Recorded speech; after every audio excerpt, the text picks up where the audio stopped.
Olá! Hoje a gente vai mergulhar numa releitura bem moderna da vida de Jesus. O foco aqui vai ser o estilo narrativo único dessa obra e o seu tema principal, que é a transformação e o propósito de vida.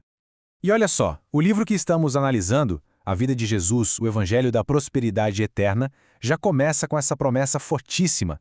É ela que prepara o terreno para a mensagem central da obra, que é uma mensagem de capacitação.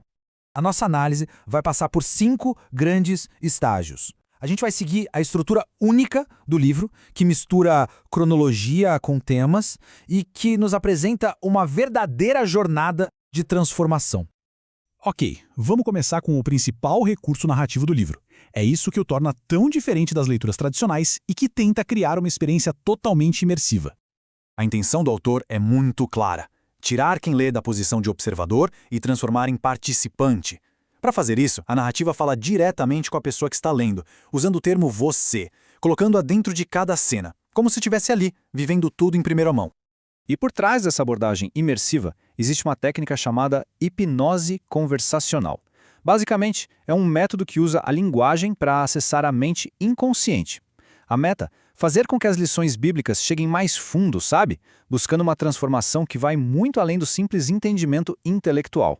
Agora, vamos ver como a narrativa, já de cara, desafia as nossas ideias sobre poder. E ela faz isso focando na humildade da história de origem de Jesus. O livro faz questão de destacar que a própria linhagem de Jesus está cheia de pessoas imperfeitas. Isso serve para mostrar que um propósito divino pode se cumprir através de qualquer um, não importa o passado. A ideia de prosperidade aqui, então, fica enraizada na graça, e não na perfeição.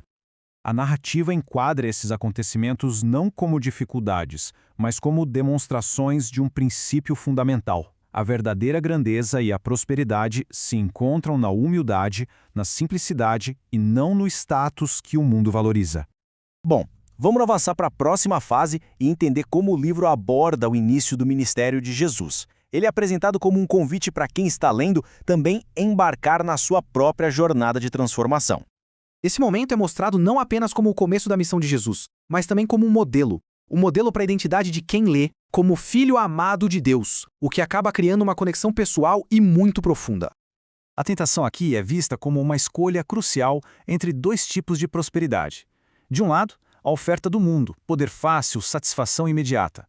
Do outro, a escolha por uma vida com propósito divino, que, segundo o livro, é a verdadeira prosperidade. O chamado que Jesus faz aos discípulos para deixarem suas redes é apresentado como um convite direto, pessoal. A decisão de seguir Jesus não é só um evento histórico, mas uma escolha que quem lê é convidado a fazer no presente. Então, o primeiro sinal de Jesus é interpretado como muito mais do que um milagre. É uma revelação. Ele mostra o poder de renovar todas as coisas, de transformar o comum em algo sublime, sinalizando uma nova era de abundância.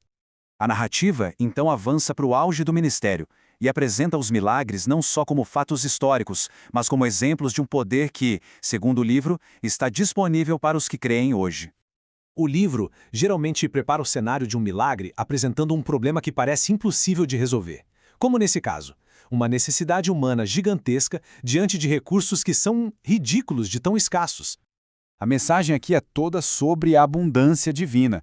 Jesus não apenas supre a necessidade, mas faz isso com uma generosidade que vai muito além do necessário, mostrando como ele é capaz de multiplicar o pouco que a gente oferece.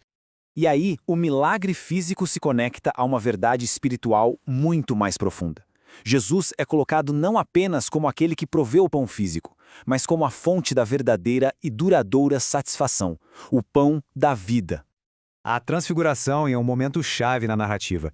O livro dá muita ênfase a esse mistério do divino se encontrando com o humano. Ele contrasta a glória celestial com a aparência terrena e humilde de Jesus, e esse é um conceito central nessa abordagem. Finalmente, o livro apresenta a paixão e a ressurreição como a chave que destrava a tal prosperidade eterna que ele promete. É o clímax de toda a jornada. A grande comissão é dividida em uma missão bem clara com passos práticos. A ideia é transformar um comando geral em ações concretas, incentivando a participação ativa na missão, que termina com a promessa da presença contínua de Jesus.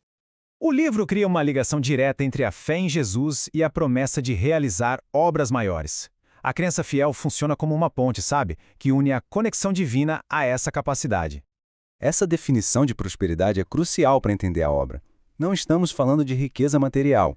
É sobre algo que está disponível agora, que começa com uma transformação do coração e resulta numa vida de propósito e paz, que vai além das circunstâncias materiais. No final, a jornada que o livro propõe se resume a isto. A experiência transformadora do começo leva a resultados bem concretos. Quais são eles? A aplicação prática, o crescimento espiritual e, por fim, a verdadeira prosperidade. E no fim das contas, é esse o grande desafio que essa releitura propõe. Olhar para essas histórias antigas não apenas como história, mas como um projeto para uma vida transformada. E a gente fica com essa pergunta final, uma pergunta muito poderosa, sobre o potencial que existe dentro daquela promessa. O que poderia significar no mundo de hoje fazer obras maiores?